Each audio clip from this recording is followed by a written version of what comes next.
ভাবছেন তো রাত্রে ডিনারে কি বানাবো? চলুন খুব সহজেই বানিয়ে ফেলি ধনিয়া চিকেন। এর জন্য চাই পেঁয়াজ, কাঁচা লঙ্কা, আদা, রসুন, মাংস এবং ধনেপাতা।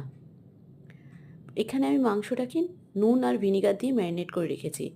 আর এর মধ্যে আদা, পেঁয়াজ, রসুন, কাঁচা লঙ্কা, ধনেপাতার পেস্ট বানিয়ে রেখেছি।